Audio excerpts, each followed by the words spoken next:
जय श्री कृष्णा।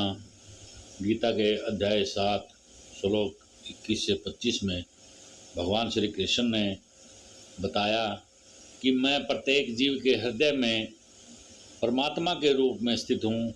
जैसे ही कोई किसी देवता की पूजा करने की इच्छा करता है, मैं उसकी श्रद्धा को स्थित करता हूँ, जिससे वह उस विशेष देवता की भक्ति कर सके। अर्थात देवताओं में अलग अलग शक्ति होने के कारण व्यक्ति अलग अलग सुख सुविधाएं पाने के उद्देश्य से अलग अलग देवता की पूजा करते हैं। सभी अपनी इच्छाओं की पूर्ति करना चाहते हैं, परंतु परमपिता परमात्मा सभी व्यक्तियों को सभी स्वतंत्रता देते हैं कि वे अपनी सुविधा अनुसार देवताओं से मन इच्छाएं पूरी कर सकें। प्रत्येक जीवात्मा और देवता दोनों ही परमपिता परमात्मा की इच्छा के अधीन हैं। ईश्वर की इच्छा के बिना एक पत्ता भी नहीं हिल सकता।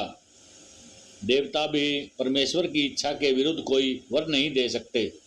सामान्यतया जो व्यक्ति पीड़ित हैं, कष्ट क्लेश परेशानी दुख तकलीफ कर्जा दरिद्रता से वे देवताओं के पास जाते हैं, क्योंकि वेदों में ऐसा वर्णन है कि अलग अलग इच्छाएं अलग अलग देवताओं द्वारा पूरी की जाती हैं।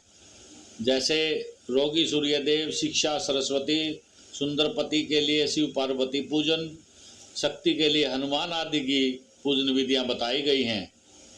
प्रत्येक जीव सुविधा चाहता है, इसलिए भगवान उसे प्राप्त करने के लिए प्रेरणा देते हैं। जीव विशेष देवता पूजन करता है, जो ईश्वर द्वारा प्रेरणा देने पर ही पूरी होती है। यह प्रेरणा देवता नहीं दे सकते।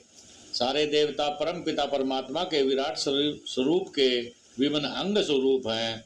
वे स्वतंत्र नहीं होते। परमात्मा के रूप में भगवान देवता के हृदय में भी स्थित रहते हैं, इसलिए देवताओं के माध्यम से जीव इच्छा को पूरा करने की व्यवस्था करते हैं। किंतु जीव व देवता दोनों ही परमात्मा की इच्छा पर आश्रित हैं, वे स्वतंत्र नहीं हैं। ऐसी श्रद्धा से समन्वित वह देवता विशेष की पूजा करने का यत्न करता है और अपनी इच्छा की पूर्ति करता है, परंतु वास्तविकता तो यह है कि वह सारे लाभ श्री कृष्ण द्वारा प्रदत्त हैं। देवतागण भी भगवान की अनुमति के बिना अपने भक्तों को वर नहीं दे सकते। जीव भले ही यह भूल जाए कि प्रत्येक वस्तु परमात्मा की संपत्ति है, किंतु देवता नहीं भूलते। देवताओं की पूजा व वांछित फल की प्राप्ति देवताओं के कारण नहीं, बल्कि उनके माध्यम से भगवान के कारण होती है। देवताओं की पूजा भौतिक सुख सुविधा मांगने के लिए की जाती है। परम पिता परमात्मा की पूजा भक्ति उसे प्राप्त करने के लिए जाती, यह आध्यात्मिक उन्नति के लिए की जाती है।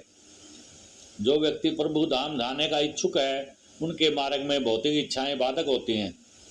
देवताओं की पूजा करने वाला व्यक्ति देवताओं के लोकों में जाता है, परंतु भगवान का भक्त परम धाम में जाता है। देवताओं की उपासना करने से अल्पज्ञानी होते हैं। देवताओं की उपासना से प्राप्त सारे फल नाशवान होते हैं। भगवान असीम है, अनुग्रह है, अनंत है, दया भी अनंत है। शुद्ध भक्तों पर दया भी असीम है।